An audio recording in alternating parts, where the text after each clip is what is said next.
পাকিস্তান পিরিয়ডে যেটা হলো, এই এক্সক্লুডেড পিরিয়ডের যে রুলটা ছিল সেটা উইথড্র করা হলো এবং অনেক ধরনের উন্নয়নমূলক কর্মকাণ্ড এখানে শুরু হলো। কিন্তু যেটা হলো একই সাথে, তার মানে আমি কিন্তু এক্সক্লুশন এবং ইনক্লুশনের মেকানিজমটা এখানে বোঝানোর চেষ্টা করতেছি। এবং আমরা দেখলাম যে আসলে বাংলাদেশ নির্মাণের সাথে সাথে এখানে যেটা হলো, পাহাড়িদের দৃষ্টিভঙ্গি থেকে যদি দেখেন, তারা আরও আটকা পড়ে গেল, তারা আরও এক্সক্লুডেড হতে থাকলো এবং তাদের যে একটা যে জাতিগত যে ভিন্ন পরিচয় আছে সেটা সম্পূর্ণভাবে হচ্ছে আর কোনো স্কোপ থাকলো না। রাষ্ট্রের যে চরিত্রের কথা বলছি, এটা একদমই নতুন না, এটা শুধুমাত্র বাংলাদেশ করেছে এমন না। পৃথিবীতে রাষ্ট্রের ধরনটাই হচ্ছে, রাষ্ট্র কিন্তু সবসময় একটা টেনশনে থাকে, হচ্ছে একটা এনজাইটিতে থাকে হচ্ছে তার সীমান্তবর্তী এলাকা নিয়ে।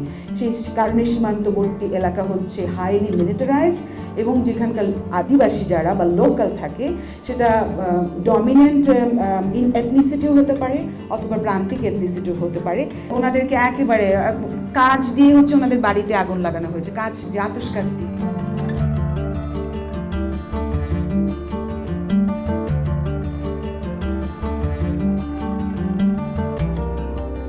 শোনা যায় ইসলাম পূর্ব আরবে শীত ঋতু বছরে তাদের জন্য সবচেয়ে কঠিন, সবচেয়ে চ্যালেঞ্জিং ঋতু আগমনের প্রাক্কালে নিত্য প্রয়োজনীয় খাবার ও দ্রব্য সামগ্রীর সন্ধানে মক্কাবাসী দূর দূরান্তে সফরে বেরিয়ে পড়ত। তাদের শহর, তাদের ঘরবাড়ি পেছনে পড়ে রইত নির্জন, ফাঁকা, শূন্য অবস্থায়। কেউ কেউ বলেন সফর শব্দটির একটি সম্ভাব্য মূল বা আদিরূপ সাফিরা, যার অর্থ ফাঁকা, শূন্য, নির্জন, পরিত্যক্ত। আবার ইসলামের মহানবী, আমরা জানি ঐতিহাসিকভাবে যে কুরাইশদের রোষানল থেকে বাঁচার জন্য নিজের প্রিয় শহর ছেড়ে দূর শহরে হিজরাত করেন, সেটিও শীতের প্রাক্কালে এই সফর মাসে,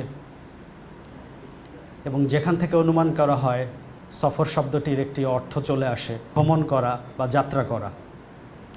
আমাদের মুসাফির, এই 2024 সালে বাংলাদেশের মুসাফির একটি বুদ্ধিবৃত্তিক সংগঠন। আমরা মনে করি যে পত্রিকা, পাঠচক্র, বক্তৃতা ইত্যাদি আয়োজনের মাধ্যমে আমাদের এই বিশেষায়িত জ্ঞান এর যুগে আমাদের একটু ইন্টারডিসিপ্লিনারি হয়ে অন্য ডিসিপ্লিনের পাঠ নেওয়া উচিত এবং এর মাধ্যমে আমাদের বুদ্ধিবৃত্তিক যাত্রা বা সফর আরও গতিশীল, আরও সমৃদ্ধ করা উচিত। আমাদের প্রথম বক্তৃতা আপনারা ব্যানারে দেখতে পাচ্ছেন, পার্বত্য চট্টগ্রামে বাঙালি অভিবাসীদের স্থিতিশীলতা এবং গতিশীলতা, এই বিষয়ে আমরা একটি বক্তব্য শুনব। এই প্রথম বক্তৃতার যিনি বক্তা, তার সম্পর্কে পরিচিতি দেওয়ার জন্য আমি আহ্বান করছি আমাদের সংগঠনের খুবই নবীনতম একজন সদস্য সুরাইয়া সেতুকে। উনি ঢাকা বিশ্ববিদ্যালয়ে ভাষাবিজ্ঞান বিভাগের ছাত্রী। শুভ সকাল। পার্বত্য চট্টগ্রামে বাঙালি অভিবাসীদের গতিশীলতা এবং স্থিতিশীলতাও একটি নৃবৈজ্ঞানিক বিশ্লেষণ। শিরোনামটি শুনলে একটু গুরুগম্ভীর মনে হলেও বক্তা ডক্টর নাসরিন সিরাজ কিন্তু খুবই প্রাণবন্ত এবং হাস্যোজ্জ্বল একজন মানুষ। নাসরিন সিরাজ তার শিক্ষাজীবন অতিবাহিত করেছেন জাহাঙ্গীরনগর বিশ্ববিদ্যালয়ে নৃবিজ্ঞান বিভাগে। সামাজিক এবং সাংস্কৃতিক নৃবিজ্ঞান শুধুমাত্র তার শ্রেণীকক্ষের পাঠেই সীমাবদ্ধ ছিল না, তার গভীর অনুরাগ এবং সমাজ বদলের সাধনা ছিল এবং এখনও আছে। জাহাঙ্গীরনগর বিশ্ববিদ্যালয়ে তার প্রথম স্নাতকোত্তর থিসিসের শিরোনাম ছিল 3 প্রজন্মে নারী শ্রমের ইতিহাস। সামাজিক গণমাধ্যমে তার পেশা জীবন শুরু হয়। তিনি বাংলাদেশের প্রথম ওয়েব ম্যাগাজিন মেঘবার্তার একজন প্রতিষ্ঠাতা সদস্য, লেখক এবং সম্পাদক। বাংলাদেশের প্রথম বেসরকারি পরীক্ষামূলক চ্যানেল 21 টিভিতে তিনি অনেক দিন কাজ করেছেন। তার গ্রন্থনা ও সঞ্চালনায় দেশজুড়ে এবং ছানাপোনা অনুষ্ঠান দুটি ব্যাপক জনপ্রিয়তা লাভ করে। নাসরিন বাংলাদেশের বিনোদনমূলক শিক্ষা অনুষ্ঠানে সিসিমপুরের স্টুডিও প্রযোজক হিসেবে কাজ করেছেন এবং একাধারে গণমাধ্যম বিশেষজ্ঞ হিসেবে কাজ করেছেন কেয়ার বাংলাদেশে। তিনি চলচ্চিত্র নির্মাণের পাঠ নিয়েছেন এবং নির্মাণ করেছেন নারীর চোখে মাতৃত্ব। ডক্টর নাসরিন সিরাজ 2006 সালে সংঘটিত ফুলবাড়ি আন্দোলনে সক্রিয় সদস্য ছিলেন। স্থানীয় এলাকাবাসীর মননে নিরাপত্তার ধারণা নিয়ে চলচ্চিত্র নির্মাণ করেন। একটি নির্দিষ্ট জনগোষ্ঠীকে তিনি অল্প সময়ের জন্য কিংবা দূর থেকে বোঝার চেষ্টা করেন না, বরং তিনি একজন নিবেদিত নৃবিজ্ঞানীর মতো একটি নির্দিষ্ট জনগোষ্ঠীর সাথে দীর্ঘদিন অবস্থান করেন, গবেষণার বাইরে তাদের সুখ দুঃখের সাথী হন। সামাজিক গণমাধ্যম হোক বা উন্নয়ন সংস্থা, ডক্টর নাসরিন কখনোই নৃবিজ্ঞানের পাঠ এবং পদ্ধতি থেকে দূরে থাকেননি। প্রতিকূল পরিবেশে নৃগোষ্ঠীর প্রতি মমতা এবং সংবেদনশীলতা হারাননি।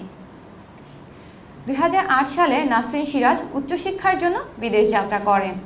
আমস্টারডামের বিখ্যাত ফ্রিয়ে বিশ্ববিদ্যালয় থেকে তিনি দ্বিতীয় স্নাতকোত্তর ডিগ্রি অর্জন করে দেশে ফিরে আসেন 2010 সালে। 2013 সালে ডক্টর নাসরিন উচ্চতর গবেষণার জন্য বাংলাদেশের পার্বত্য চট্টগ্রামে মাঠ পর্যায়ে কাজ শুরু করেন। পশ্চিমা দেশ নেদারল্যান্ডস থেকে নাসরিন সরাসরি হিমালয়ের পাদদেশে অবস্থিত ভুটানে পদার্পণ করেন 2023 সালে। কিছুদিন শিক্ষকতা করেন রাজধানীর থিম্ফুর ঐতিহ্যবাহী রয়্যাল থিম্ফু কলেজে। বর্তমানে তিনি বাংলাদেশের ব্র্যাক বিশ্ববিদ্যালয়ে অধ্যাপনা করছেন। 2022 সালে ফ্রিয়ে বিশ্ববিদ্যালয় নিবিড় এবং অনবদ্য গবেষণা কাজের জন্য ডক্টর নাসরিন সিরাজকে পিএইচডি ডিগ্রি প্রদান করে। এই গবেষণার একটি অংশ নিয়ে আজ আমরা তার বক্তব্য শুনব।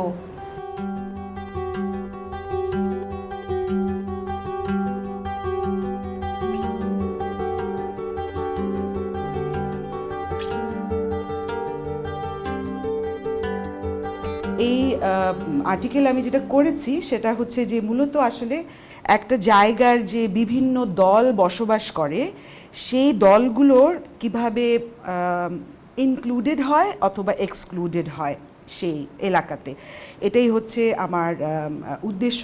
এবং পাশাপাশি হচ্ছে এই দলগুলো কিন্তু যখন একটা জায়গায় থাকে তার মধ্যে কিন্তু অনেক ধরনের অ্যাক্টর আছে, আর নানা রকম ক্ষমতার সম্পর্কের সাথে জড়িত। এই সব কিছুর যে একটা জটিল একটা ওয়েব বলি আমরা, তার মধ্যে আসলে আমি মোবিলিটি এবং ইনমোবিলিটি এই বিষয়টা হচ্ছে গিয়ে বিশ্লেষণ করব। এবং আমার কেস হচ্ছে গিয়ে যেটা আমরা নৃবিজ্ঞানে বলি যে একটা ধারণাকে যখন আমরা প্রমাণ করতে চাই বা বোঝাতে চাই তখন আমরা একটা কেস নিই, সেই কেসটা হচ্ছে পার্বত্য চট্টগ্রাম। প্রথমেই আমি শুরু করব হচ্ছে গিয়ে পার্বত্য চট্টগ্রামের একটা ব্যাকগ্রাউন্ড ইতিহাস উপস্থাপন করে। আচ্ছা, এখন আমি যেহেতু বাংলাদেশে উপস্থাপন করছি এবং সবার হয়তো ধারণা যে আমরা পার্বত্য চট্টগ্রাম চিনি, এটাকে নতুন করে আসলে উপস্থাপন করার কি প্রয়োজন, কিন্তু এই গবেষণায় আসলে আমি পার্বত্য চট্টগ্রামে একটা ভিন্ন দৃষ্টিভঙ্গিতে দেখার চেষ্টা করছি। সেই ভিন্ন দৃষ্টিভঙ্গিটা কি? সেই ভিন্ন দৃষ্টিভঙ্গিটা হচ্ছে যে আমরা যেটাকে গবেষণায় বলি মেথোডোলজিক্যাল ন্যাশনালিজম, বা দেখার মধ্যেই আমার একটা জাতীয়তাবাদ চেতনা আছে। তার মানে আমি পার্বত্য চট্টগ্রামকে দেখছি বাংলাদেশের ভূমিতে দাঁড়িয়ে দেখছি। সেটা না করে আমি যেটা করছি, আমার এই লেন্সটা আমি একটু ব্রড করছি। ব্রড করে আপনি এই যে ম্যাপটা যেটা দেখতে পাচ্ছেন সেখানে আপনি আমরা যে হলুদ অংশটা দেখতে পাচ্ছি সেটার নাম হচ্ছে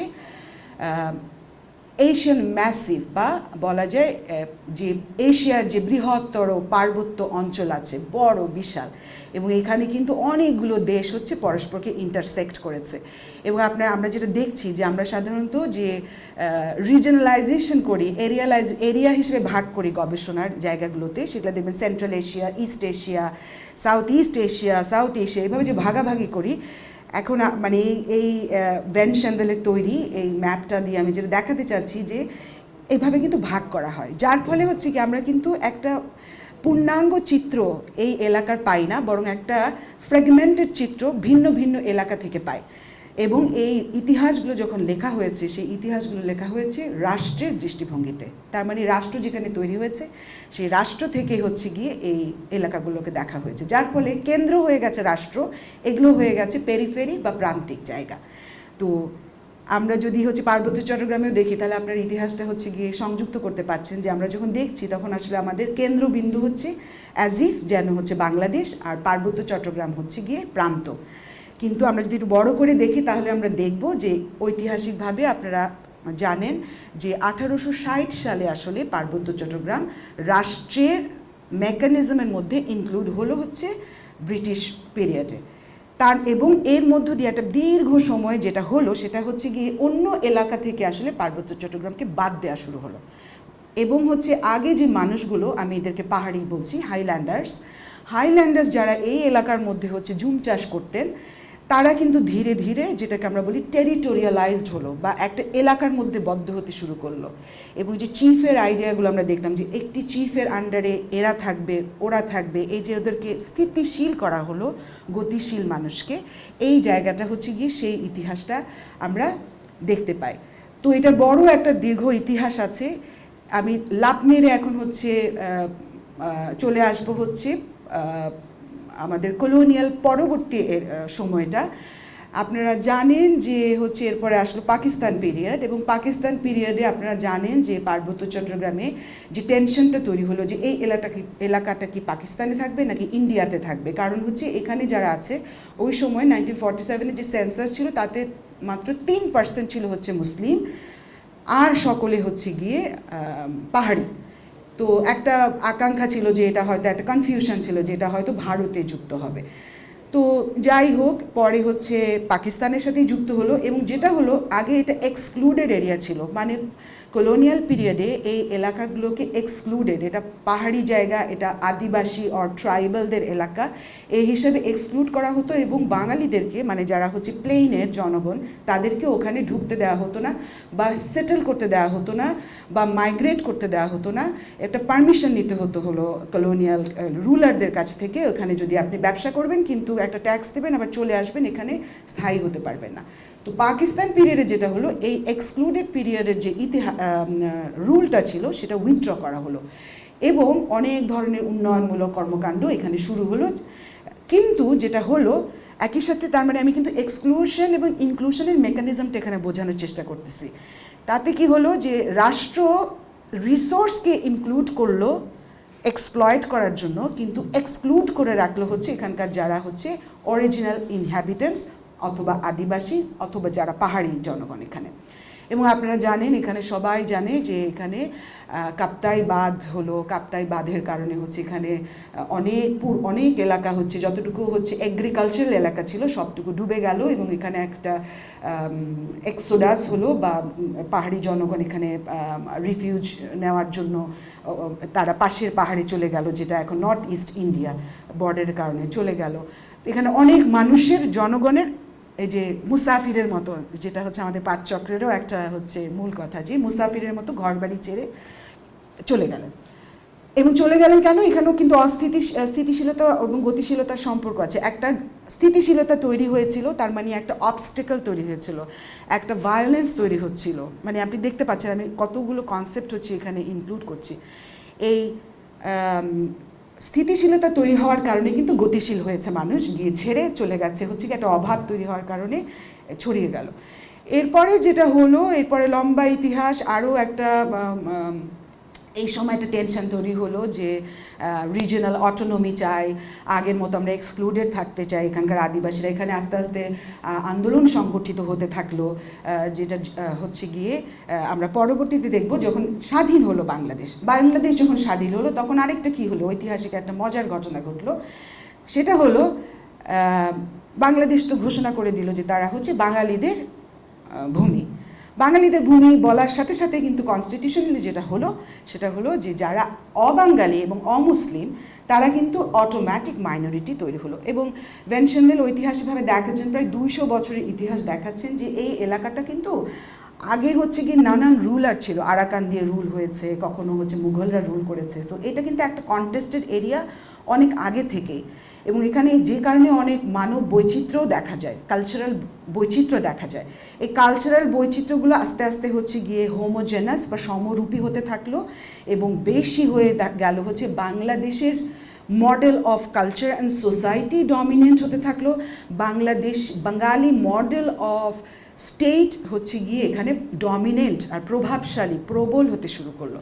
এবং আমরা দেখলাম যে আসলে বাংলাদেশ নির্মাণের সাথে সাথে এখানে যেটা হলো, পাহাড়িদের দৃষ্টিভঙ্গি থেকে যদি দেখেন তারা আরও আটকা পড়ে গেল, তারা আরও এক্সক্লুডেড হতে থাকলো, এবং তাদের যে একটা যে জাতিগত যে ভিন্ন পরিচয় আছে সেটা সম্পূর্ণভাবে হচ্ছে আর কোনো স্কোপ থাকলো না। তো এটার রেসপন্সে যেটা হলো, সেখানকার আদিবাসীদের হচ্ছে গিয়ে অবশ্যই এটা মেনে নিল না। তারা হচ্ছে এখানে এবার যেটা করলো যে ৭৬ সালের মধ্যে প্রথমে হচ্ছে গিয়ে এক ধরনের দাবি দাওয়া রাজনৈতিকভাবে উত্থাপন হলো রাষ্ট্রীয় নেতাদের কাছে, যে আমাদের এটা মেনে নেন। রাষ্ট্রীয় নেতা বললেন যে না, এটা মানবো না, আপনারা বাঙালি হয়ে যান। এইসব ঘটনা হওয়ার পরে এর মধ্যে আমাদের যে বাংলাদেশের যে রাষ্ট্রীয় নেতা ছিলেন তিনি হচ্ছে গিয়ে অ্যাসাসিনেটেড হলেন, এবং এই ৭৬ সালের মধ্যে যেটা হলো, পুরো বাংলাদেশেই হচ্ছে আর্মি রুল চলে আসলো। এবং এখানেও যেটা হলো সেটা হচ্ছে গিয়ে আর্মড রেজিস্ট্যান্সের একটা হচ্ছে সূত্রপাত হলো। এবং এই জায়গাটাও হচ্ছে ইন্টারেস্টিং যে আর্মড রেজিস্ট্যান্স যখন তৈরি হলো, তখন এটা হলো ৭৬ সালের দিকে। আর্মড রেজিস্ট্যান্স তৈরি হওয়ার পরে কিন্তু এটা তার মানে এটা আমি যেটাকে বলছি বা ঐতিহাসিকরা যেটা বলছেন, পার্বত্য চট্টগ্রামে যুদ্ধ শুরু হলো। এরপরে যেটা হলো সেটা হচ্ছে গিয়ে আরেকটা মজার কাণ্ড করলো হচ্ছে গিয়ে বাংলাদেশ সরকার অথবা গভর্ন করার জন্য, শাসন করার জন্য। সেটা কি করলো, সেটা হচ্ছে তারা একটা বাঙালি অভিবাসনের প্রজেক্ট হাতে নিল রাষ্ট্র।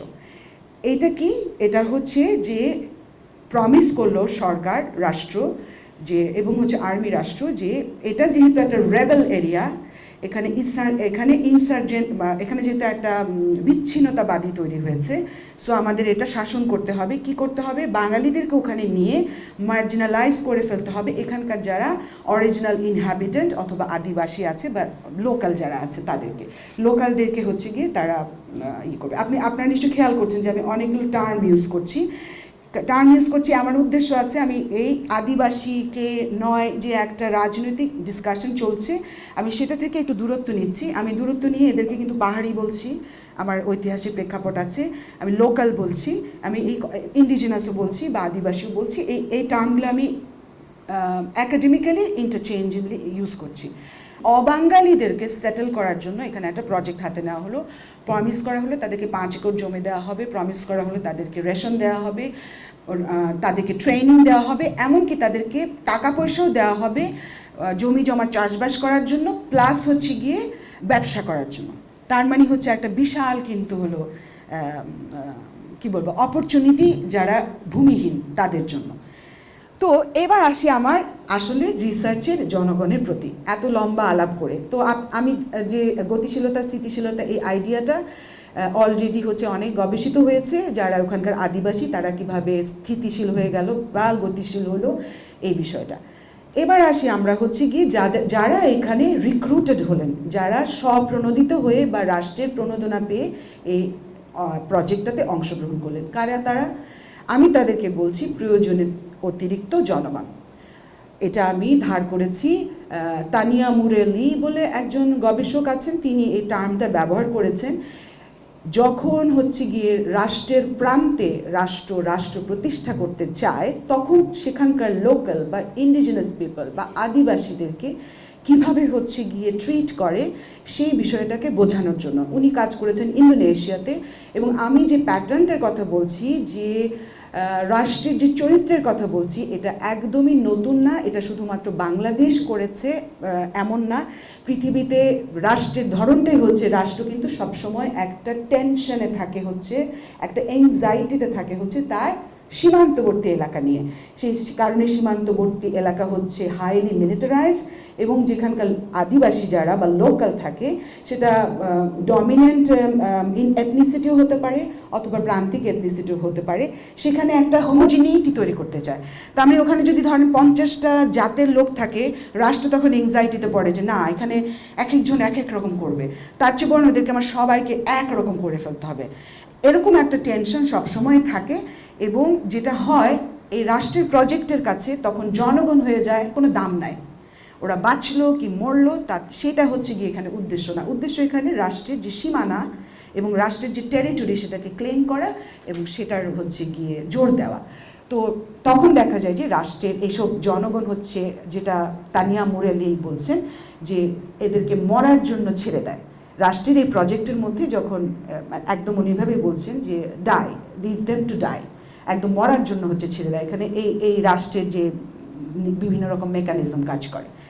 তার মানে হচ্ছে কি, আমি বলতে চাচ্ছি যে এখানে যারা রিক্রুটেড হয়েছে, অবাঙালি অভিবাসন প্রকল্প বাই বাংলাদেশ গভর্নমেন্ট, যেটা হচ্ছে কি তখন মিলিটারি রুলের আন্ডারে ছিল, তারা হচ্ছে কিছু প্রয়োজনের অতিরিক্ত জনগণ এখানে নিয়ে আসছে, এবং এই আইডিয়াটা আমি ব্যবহার করছি বাংলাদেশের বাঙালিদেরকে হচ্ছে বোঝার জন্য। তার মানে কি, আমি যেটা দেখেছি আমার গবেষণায়, আমি গবেষণায় কি পদ্ধতি ফলো করেছি, আমি হচ্ছে আমি গবেষণা পদ্ধতি করেছি। পার্বত্য চট্টগ্রাম অনেক বড় এলাকা, আমি একটা ছোট্ট এই সেটেলারদের গ্রাম, ওই যে বললাম সেটেলাররা আসলো, যাদেরকে সেটেলার বলা হচ্ছে ইংলিশে অথবা রাষ্ট্রীয় টার্মে, এদেরকে আনা হলো, এবং হচ্ছে এরা প্রায় 180টার মতো এখনও হচ্ছে গিয়ে গ্রাম আছে যারা এরা ওই যে যুদ্ধ বললাম, পার্বত্য চট্টগ্রাম যুদ্ধ হচ্ছিল, এদের মধ্যে এরা ভিকটিমও হয়েছে, কারণ ওখানে তো ইনসার্জেন্টরা ছিল।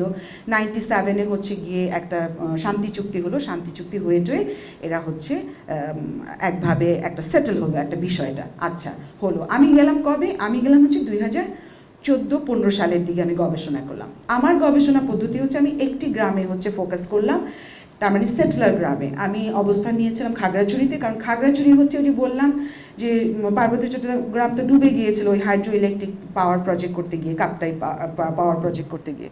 তো খাগড়াছড়িতেই বরং কিছুটা সমতল জায়গা ছিল যেখানে কিছু কাল্টিভেবল ল্যান্ড অ্যাভেলেবল ছিল। তো সেখানেই হচ্ছে গিয়ে বেশিরভাগ সেটেলারকে সেটেল করা হয়েছে, বা অবাঙালি অভিবাসীদেরকে অভিবাসিত করা হয়েছে। তো এরা এখানে গেল। তো আমি যখন গেলাম, আমি এরকম একটা গ্রাম আমি বাছাই করেছি খাগড়াছড়িতে, এবং বাছাই করে আমি হচ্ছে গিয়ে পদ্ধতি অংশগ্রহণ করেছি যে participant observation, ethnography, interview, life history. তার মানে কি, আমি দীর্ঘ সময় থেকেছি, আমি প্রতিদিন ওনাদের ওখানে গেছি, ওনাদেরকে লক্ষ্য করেছি, ওনাদের সাথে কথা বলেছি, ইন্টারভিউ নিয়েছি, এবং ইন্টারভিউর ক্ষেত্রে আমি হচ্ছে গিয়ে বোঝার চেষ্টা করেছি যে ওনারা কোথা থেকে আসলেন, ওনারা কারা এরা। কারণ একটা রাষ্ট্রীয় একটা ডিসকোর্স বা পপুলার ডিসকোর্স বা মানে কথাবার্তার মধ্যে অবৈজ্ঞানিকভাবে যেটা বলা হয়, এনারা নদী ভাঙা মানুষ।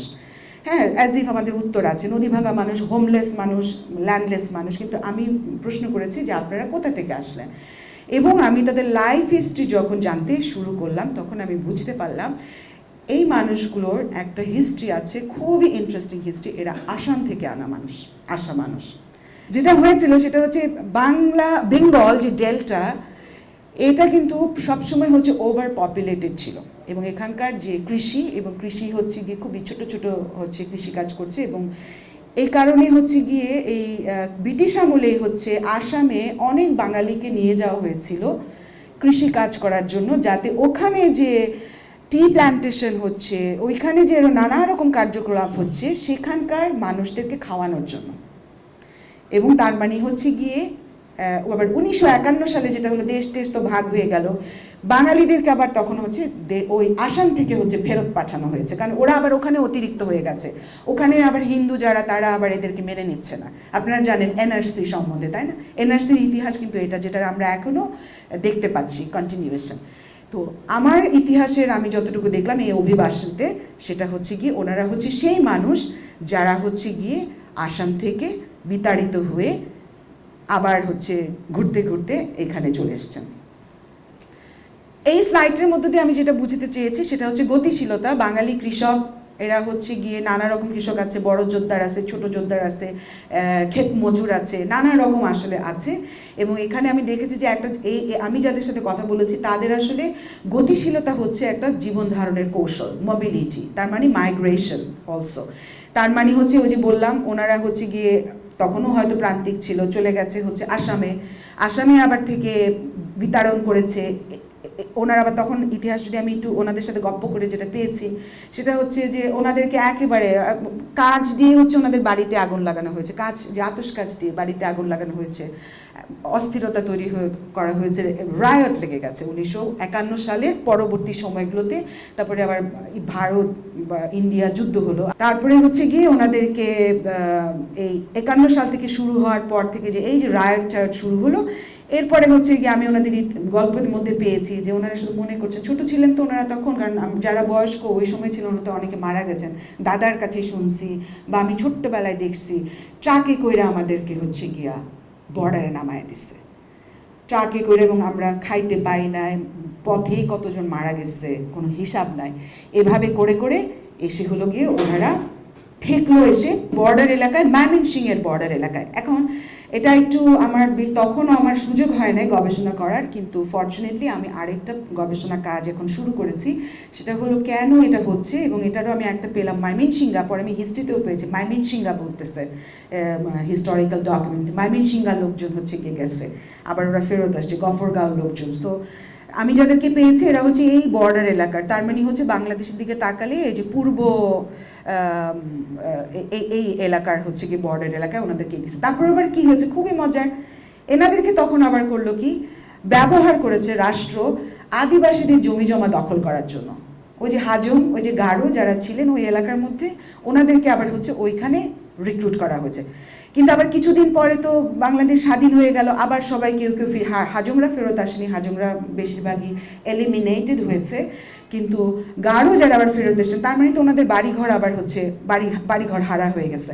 তখন ওনা আবার হিন্দু বাড়িতে গিয়ে উঠেছেন, আবার হচ্ছে হিন্দু বাড়িতে চেয়ারম্যান মেম্বার এই পাওয়ারফুল লোকজন আবার ওনাদেরকে হিন্দু বাড়িতে নিয়ে যায়। আবার 2 বছর আমরা কোনো মতে ছাপড়া বানায় টানায় থাকলাম, আবার হচ্ছে গিয়ে আবার ওনাদেরকে ভাগায় দিছে। তো এর মধ্যেই কিন্তু এই যে 76 সালে হঠাৎ ওনারা হইচই শুনলো যে আরেকটা প্রজেক্ট আসছে, এবার যেতে হবে আমাদেরকে পাহাড়ে, ওখানে যে কিছু রেবেল আছে যারা হচ্ছে বিদ্রোহী, যারা বাংলাদেশ চায় না, বাংলাদেশকে ক্ষতি করতে চাচ্ছে, আমরা বাংলাদেশের সৈনিক হিসেবে যাব।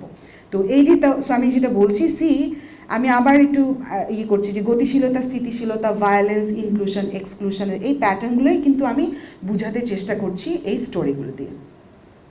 এই স্লাইডটাতে আসলে আমি কিছু কথা অলরেডি বলে ফেলেছি, সেটা হচ্ছে যে কেন আসলে আসলেন জিজ্ঞেস করছি। তার মানে এখানে আসলে বলছে পেটের ক্ষুধা, অভাব, এভাবে আমাকে বলছিলেন যে আর কিছুই না, হ্যাঁ কি করব, কিছু করার না, তো ভাগাই দিচ্ছে, এখন খাইতে হবে না। সো এগুলোই হচ্ছে গিয়ে এই নন ট্রাইবাল সেটেলমেন্টে অংশগ্রহণের তাদের কাছে ওই যে রাষ্ট্রের বৃহত্তর প্রজেক্ট যে আমি রেবেলদেরকে থামাবো অথবা রাষ্ট্র গঠন করব, এটা আসলে উদ্দেশ্য ছিল না। তো এই স্লাইডটার মধ্যে দিয়ে আমি যেটা বোঝানোর চেষ্টা করছি, ওকে আমি তো আসলাম, এটা আমার শুধু ইতিহাসই তো জানার ইচ্ছা না, আমার তো বর্তমানও জানার ইচ্ছা। তা আমি যখন বাঙালিদের সাথে কথা বললাম, সেটেলার যাদেরকে বলা হয় রাষ্ট্রীয় ভাষায়, তাদেরকে আমি যেটা দেখলাম যে ওনারা আসলে পাহাড়ে কিন্তু হচ্ছে এক্সক্লুশনের শিকার হয়েছে। কিভাবে আমি এটা বুঝাচ্ছি, তার মানে হচ্ছে ওনাদেরকে বর্জন করেছে তো আদিবাসীরা, কারণ ওনারা তো আউটসাইডার, ওনারা তো মাইগ্রেন্ট, ওনারা এখানে কিছু হচ্ছে কি ওনাদের জায়গা জমি দখল করতেছে, ওনারা চাচ্ছে হচ্ছে ওনাদের কি বলে ইন্ডিজিনাস অটোনমি প্রতিষ্ঠা করতে। তো যার ফলে দেখা গেছে যে এই সো কল্ড অভাবী বাঙালিরা জড়িয়ে পড়েছে একটা যুদ্ধের মধ্য দিয়ে, যেখানে আসলে রাষ্ট্র হচ্ছে গিয়ে ওনাদেরকে দিয়ে পাহাড় পরিষ্কার করিয়েছে, ওনাদেরকে ক্যান্টনমেন্টে কাজ করিয়েছে, মহিলারা কাজ করেছে হচ্ছে ওই যে মশলা বাটার কাজ, অথবা রান্নাঘরে, অথবা ইনজিউড মানে আয়া বুয়ার কাজ, আর হচ্ছে পুরুষরা কাজ করেছে জঙ্গল সাফ করা। এবং এই সময়ে হচ্ছে হিস্ট্রি অনুযায়ী কোনো আমি রেকর্ড পাইনি, কিন্তু ইন্টারভিউগুলোর মধ্যে যেটা আমি পেয়েছি 3 ভাগের 1 ভাগ বাঙালি মারা গেছে ডায়রিয়া এবং মশার কামড়ে। এবং হচ্ছে অল্প কিছু মানুষজন, যদিও ওইটা রাষ্ট্র হাইলাইট করতে চায় আমাদের ডমিনেন্ট রাষ্ট্রীয় ডিসকোর্সে, যে অনেকে হয়তো ইনসার্জেন্সিতে মারা গেছে। ইনসার্জেন্সিতে আসলে আমি যেটা দেখেছি সেটা হচ্ছে যে ওনারা তো জানতো না পাহাড়ে কীভাবে বসবাস করতে হয়। সো পানি যেটা খেয়েছে সেটা খারাপ পানি ছিল, ডায়রিয়া হয়ে গেছে, জানে না যে মশা এখানে আছে, ম্যালেরিয়া তো ভয়ঙ্কর, সো ম্যালেরিয়াতে অনেকজন মারা গেছে। এবং অনেক মানুষ তখন পালিয়ে এসেছে। ওই যে ময়মনসিংহের লোক বললাম, আমি আবার ময়মনসিংহেও ভিজিট করেছিলাম, অনেক মানুষ আবার চলেও আসছে যে না বাবা ওখানে থাকলে কিন্তু মইরা যাইতে হবে। একদিকে তো আসছে হলো গিয়া এই আদিবাসীরা গোলাগুলি করতেছে, আরেক পাশে যে আবার আর্মিরাও ছাড়ে না, কারফিউ থাকে, সবসময় যেতে দেয় না, শুধু রেশন দিয়ে খাইতে হয়, এই গম খাওয়া যায় না, আমরা কি গম খাইতে পারি এত, মানে খুবই খানা দানার খুব কষ্ট সব কিছু পালায় চলে আসছে। সো আমি যেটা মানে রাষ্ট্রীয় ডিসকোর্সে বা পপুলার ডিসকোর্সে আমরা যেটা দেখি যে হ্যাঁ অনেক জমি জমা পেয়েছে, তো বাস্তবে আমি দেখেছি যে অনেক জমি জমাতে অ্যাক্সেস করতে পারেনি, এবং হচ্ছে ওই সময়টার কথা বলছি। তো আমি এটাকে বলছি যে এক্সক্লুশন অফ বেঙ্গলি মাইগ্রেন্টস। আমি ব্যবহার করছি অভিবাসী শব্দটা, আমি সেটেলার শব্দটা ব্যবহার করছি না আমার এনালাইসিসে। সো বাঙালি অভিবাসীরা এভাবে বর্জিত হয়েছে। এবং আরেকটা ইন্টারেস্টিং বিষয় হচ্ছে সেটা হলো যে সেখানে কিছু বাঙালি কিন্তু অলরেডি ছিলেন, যারা হচ্ছে এই চট্টগ্রাম এলাকা থেকে হচ্ছে ওখানে গেছেন। এটা হচ্ছে কি সেটেলমেন্ট প্রোগ্রামে না, এরা সেটেলমেন্ট প্রোগ্রামের বাইরে ব্যবসা বাণিজ্য করতে গেছে, কি বলে ছোট ছোট হচ্ছে পান দোকানদারও আছে, ফলের দোকানদারও আছে, আবার ধরুন মোটর ব্যবসাও করতেছে, সেরকম লোকজনও আছে। তো এরাও করেছে কি, এরা হচ্ছে গিয়ে এই আর্মিদের সাথে কিন্তু যুক্ত হয়ে রেশনের ব্যবসা করেছে, খাবারের হচ্ছে গিয়ে কি বলে ডিলারশিপ পেয়েছে, আর এক্সক্লুডেড হয়েছে অথবা গরিব আরও গরিব হয়েছে কিন্তু এই সো কল সেটেলার যারা হচ্ছে প্রোগ্রামে এসেছিলেন। তো আমি যেটা দেখছি যে সকল বাঙালি আবার একভাবে আপওয়ার্ড মোবিলিটি অর্জন করেছে বা জীবনকে উন্নত করেছে এরকম না। আমি আপওয়ার্ড মোবিলিটির কোনো বাংলা খুঁজে পাচ্ছি না, কিন্তু এটা একটা সোশ্যাল সায়েন্সের কনসেপ্ট যেটা আমরা বুঝাতে চাই যে তার একটা উন্নতি হয়েছে অর্থনৈতিক এবং সামাজিক। কিন্তু আমি যেটা দেখতে পেয়েছি যে এটা আসলে খুবই এত সিম্পল না, এত সহজ না, কারো কারো হয়েছে, কারো কারো হয় না। কেউ হয়তো মাস্তানি গুন্ডামি করে হয়তো একটা আর্মি হয়তো একটা পাহাড় দখল করলেন, ওখানে হয়তো উনি দারোয়ানের কাজ পেয়েছেন, কিন্তু আবার যিনি আর্মি তার তো আসলে একটা পাহাড় দখল করেছেন। সো সকল বাঙালি যে একভাবে হচ্ছে উপকৃত হয়েছেন এই সেটেলমেন্ট প্রোগ্রামের আবার এরকমও না। সো কিন্তু মূলত হয়েছে যে এই আদিবাসীরা হচ্ছে গিয়ে আবার বর্জন করেছেন এবং হচ্ছে গিয়ে প্রভাবশালী বাঙালিরা বর্জন করেছেন, এরকম কিছু ব্যাপার আছে। অমীমাংসিত জীবন, হ্যাঁ, যে সেটেলার বললে আমি এই শব্দটা আবার ইংরেজিতে ব্যবহার করছি, আনসেটেল লাইফ অফ সেটেলার্স, তাই না? এটাকে তো সেটেলার বলা হয়। এবং তারা এখানে আসলে জীবনটাকে স্থিতিশীল করার জন্য এত কষ্ট করে সেই যে দীর্ঘ ইতিহাস ওনারা বললেন যে একবার এখানে যাচ্ছেন জীবন বাঁচানোর জন্য, একবার ওখানে যাচ্ছেন, এরকম করে যে এখানে এসেছিলেন থিতু হওয়ার আশায়, সেটা আমরা আসলে দেখতে পাচ্ছি না। এখন আমরা দেখতে পাচ্ছি যে আসলে এই যে টানাপোড়েন চলছে, নানা রকম রাজনীতির শিকার। আবার 97 সালের যে পিস অ্যাকর্ডটা হলো, এটারও কিন্তু ইন্টারপ্রিটেশন বাঙালিদের দৃষ্টিভঙ্গিতে আবার হচ্ছে গিয়ে থ্রেটেনিং। কারণ তাহলে আমরা কি চলে যাবো, আবার আমাদেরকে তাহলে উঠায় দিবে, তাহলে এখন আমাদের কি হবে, আমরা তো এখানে কিছুই পাইলাম না, তাহলে আমাদের কি রাষ্ট্র আমাদের সাথে বেইমানি করলো, মানে এই ধরনের কথাগুলোর মাধ্যমে কিন্তু ওনারা যে একটা অমীমাংসিত জীবন, তার মানে আমাদের তো আসলে কিছু নাই, আমরা তো সব ফালে আসছি আসামে, আবার নোয়াখালী থেকে আসছিলাম, অথবা আসাম চর তো ডুবেই গেছে। তো এই ধরনের যে আনসেটেলড বা অমীমাংসিত জীবন, এটাও আমি হচ্ছে গিয়ে পেয়েছি। উপসংহার যেটা আমার, সেটা হচ্ছে আপনারা নিশ্চয়ই ইতিহাসের এবং টেনশনটা বুঝতে পারছেন যে এখানে পাহাড়ি বাঙালি একটা টেনশন আছে, রাষ্ট্র সেটা ব্যবহার করেছে।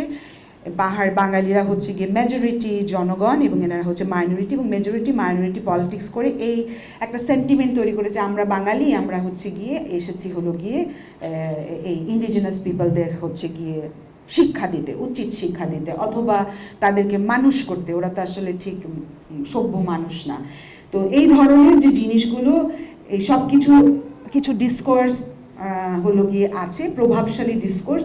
কিন্তু আমি কমপ্লেক্স মানে হিস্ট্রি, লাইফ হিস্ট্রি দেখে আমি যেটা বুঝতে পেরেছি সেটা হচ্ছে যে এই আদিবাসী এবং বাঙালি জাতি, এই দুইটা গ্রুপকে আসলে এত হোমোজেনাস এবং ডাইকোটোমাস এবং অ্যান্টাগনিস্টিক গ্রুপ হিসাবে দেখলে বোঝা যাবে না এই বিষয়গুলো।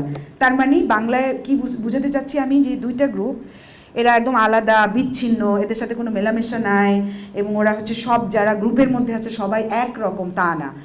বাঙালিদের মধ্যে যেমন গরিব, দুঃখী, বড়লোক, প্রভাবশালী, খারাপ মানুষ, ভালো মানুষ, ল্যান্ড গ্র্যাবার, আবার হচ্ছে দরদি মানুষ যারা মনে করছে যে না, আমরা সবাই কিন্তু আল্লাহ বানাইছে আমাদেরকে মানুষ, আমরা সবাই সমান, এরকম মানুষ আছে। আবার হচ্ছে যে যুদ্ধের সময় পানি খাওয়াচ্ছে বা বাঁচাচ্ছে, এই ধরনের মানুষ আছে। পাহাড়িদের মধ্যেও কিন্তু আছে পাহাড়ি বাঙালি, তার মানে হচ্ছে কি এটা ঠিক এগুলো মানুষের গ্রুপ। তো সো গ্রুপগুলো, ক্যাটাগরিগুলো অনেক রাষ্ট্র তাদের নিজস্ব সুবিধার জন্য ব্যবহার করে, শাসন করার জন্য। কিন্তু আমরা যদি বিজ্ঞানী হিসেবে দেখি তাহলে আমরা দেখবো যে আসলে এই গ্রুপগুলো আসলে এত বেশি সলিড না, এটা হচ্ছে অনেক বেশি সেপারেট না, অনেক বেশি মেলামেশা আছে, এবং এর ভিতরে কিন্তু অনেক ধরনের হেটারোজেনিটি কাজ করে, অথবা অনেক ধরনের ছোটোখাটো নুয়ান্স, ঝাপসা ঝাপসা, ঝিরিঝিরি অনেক কিছু কাজ করে। আবার গতিশীলতা স্থিতিশীলতায় ফেরত যাচ্ছি, যে গতিশীলতা স্থিতিশীলতা দিয়ে যে কেউ আটকে পড়ে যাচ্ছে, কেউ এক্সক্লুডেড হচ্ছে, ভায়োলেন্স হচ্ছে, আমি গতিশীলতা এবং স্থিতিশীলতাকে দেখতে পাচ্ছি যে এগুলো আসলে ঠিক বাইনারি না। যখন উনি আটকে পড়ে যাচ্ছে, যে রাষ্ট্র যখন বর্ডার তৈরি করে দিল, তার মানে উনি আর ভারতে যেতে পারছেন না, ওনাকে কিন্তু এখন অভিবাসনের জন্য চলে আসতে হবে আরেকটা প্রান্তিক এলাকায়, যেখানে উনি ভাবতেছে যে হ্যাঁ এখানে খালি জায়গা আছে, এখানে আমি যদি একটা পান দোকান দেওয়াও বসি তাহলে আমার কেউ ডিস্টার্ব করবে না, অ্যাটলিস্ট আমি ভাত খেতে পারবো। এখন আর কিন্তু উনি চট করে চলে যেতে পারছে না, হচ্ছে আসামে গিয়ে হচ্ছে ওখানে কাজ করতে পারছে। তার মানে একটা স্থিতিশীলতা তৈরি হচ্ছে, আর বর্ডার তৈরি হচ্ছে, একটা অবস্টেকল তৈরি হচ্ছে। এই অবস্টেকল অথবা মানুষের যে একটা অভাব তৈরি হচ্ছে, অভাবটাকে আমি স্থিতিশীলতার মধ্যে আমি ইনক্লুড করছি। এটা কিন্তু আবার তাকে মোটিভেট করতেছে গতিশীল হওয়ার জন্য। সেই কারণে আমার কনক্লুশন হচ্ছে যে এই যে স্থিতিশীলতা এবং গতিশীলতার যে রেজিম, আমি বলতে চাচ্ছি রেজিম অফ মোবিলিটি, মানে এই যে শাসন, আমাদের জীবনটা যে শাসিত হচ্ছে গতিশীলতা এবং স্থিতিশীলতা দিয়ে, এর ভিকটিম আসলে দুটো গ্রুপই। এটা হচ্ছে দুটো গ্রুপই হচ্ছে ভিকটিম, এবং এইভাবেই আমরা দেখলে বুঝতে পারবো। কিন্তু আমরা যদি দেখি যে বাঙালি পাহাড়ি বিভাজন আছে, তাহলে আমরা আসলে এই নুয়ান্স হিস্ট্রিটা বুঝতে পারবো না। অনেক ধন্যবাদ।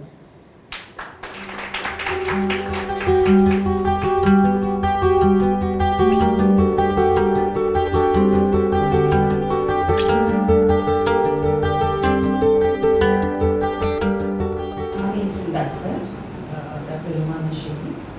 আচ্ছা, আমি যেটা জানতে চাচ্ছি, এই গবেষণাগুলো শুধু কি একাডেমিক পারপাসে, নাকি আপনারা এগুলো পলিসি মেকারদের কাছে সমাধানের দিকে যায় কিনা এসব সমস্যার আলোচনাগুলো? আমি একটু গল্পটা বলি, খুব আমার মনে হয় এটা ইন্টারেস্টিং একটা গল্প হবে, এবং নৃবিজ্ঞানের যারা ছাত্রছাত্রী আছেন ওনাদের জন্য মজার হবে। সো আমি যেটাকে বলি, আমাদের যখন একটা প্রপোজাল লিখতে হয়, আমাদের কিন্তু সোশ্যাল রেলেভেন্স এবং পার্সোনাল একাডেমিক রেলেভেন্স দুটোকেই পরিষ্কার করতে হয়। নৃবিজ্ঞান আমাদেরকে এভাবেই ট্রেন করে, এবং আমি যেভাবে ট্রেইনড অ্যানথ্রোপলজিতে, আমার কিন্তু একটা সবসময় হচ্ছে আমার পার্সোনাল মোটিভেশনটা কী, কেন আমি গবেষণাটা করলাম, এটা আমি নিজেই হচ্ছে এটা খুব গুরুত্বপূর্ণ মনে করি।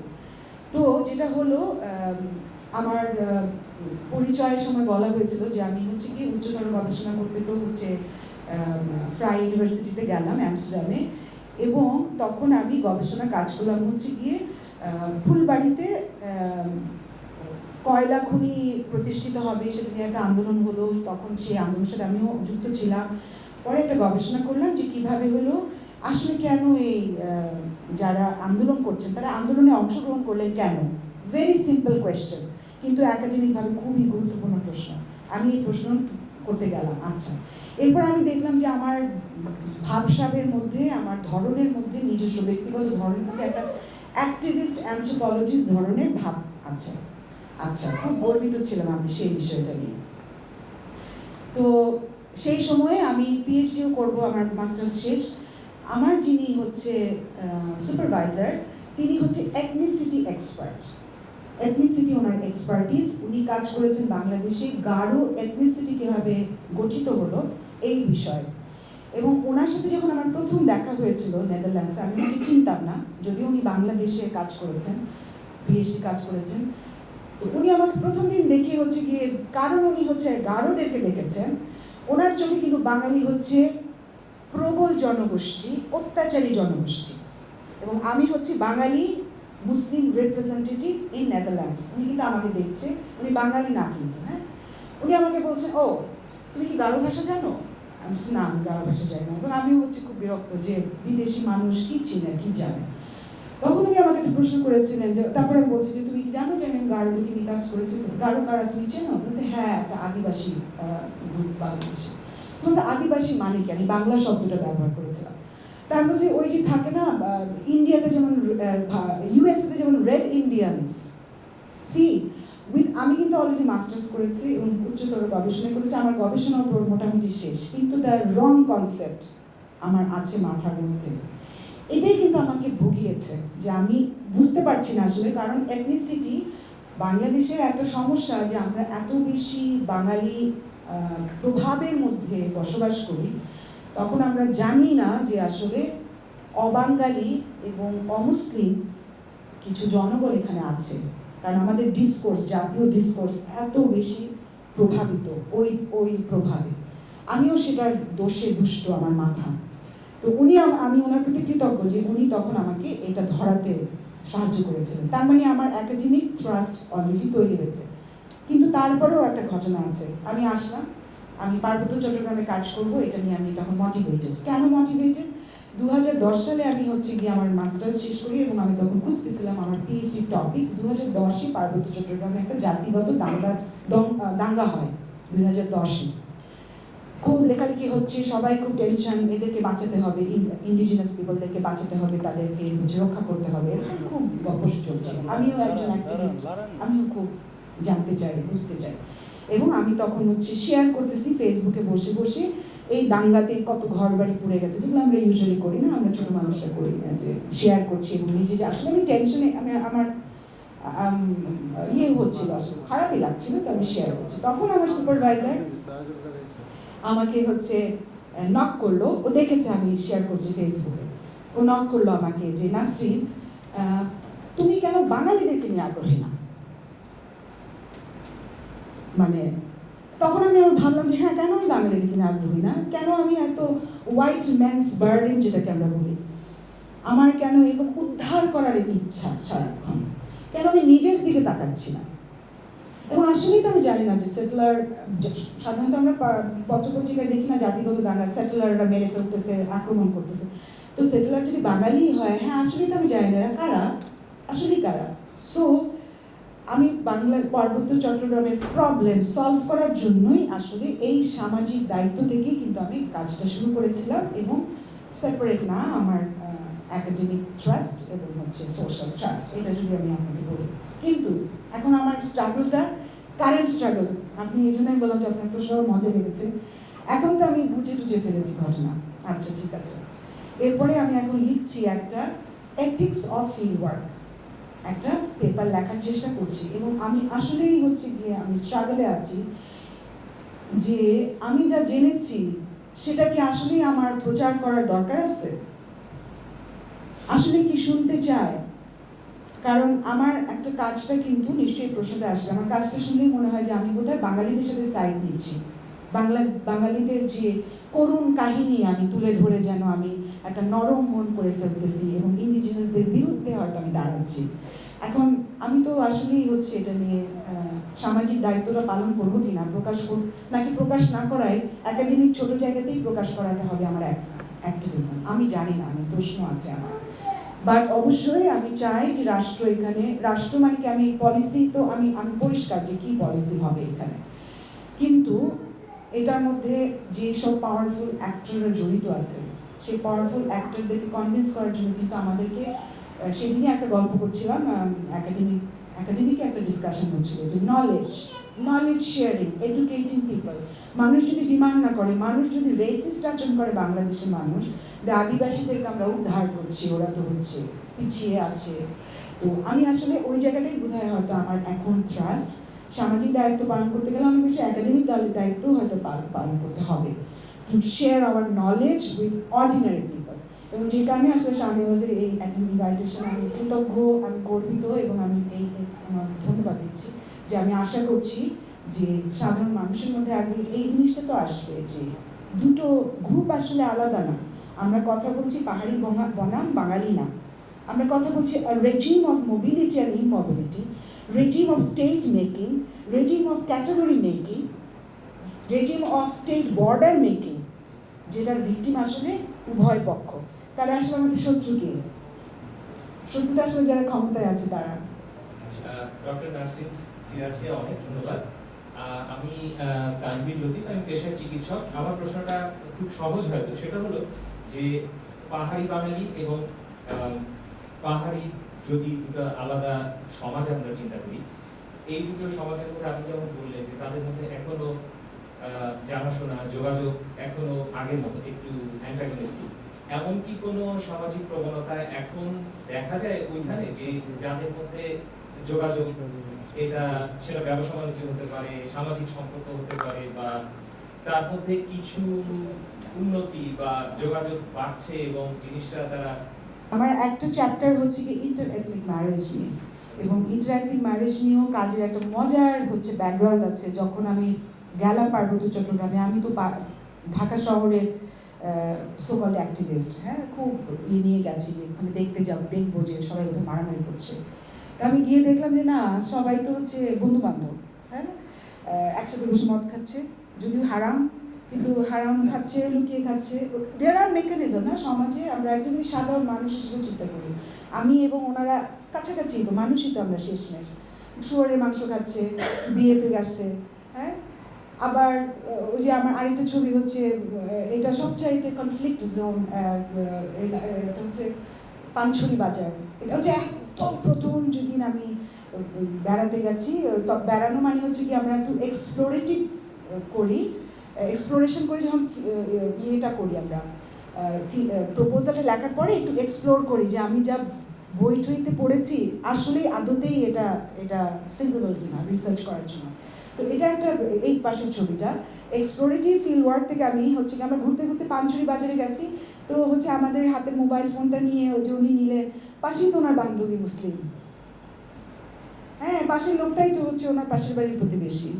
মানে দেখেই তো বোঝা যাচ্ছে কত সাধারণ আসলে একটা বাজারে আসছে মুরগি বেচতে, একজন হয়তো ডিম কিনতে আসছে, হ্যাঁ বসে পান খাচ্ছে, গল্প করছে, দেখ আমাদের ছবিটা কত সুন্দর হয়েছে।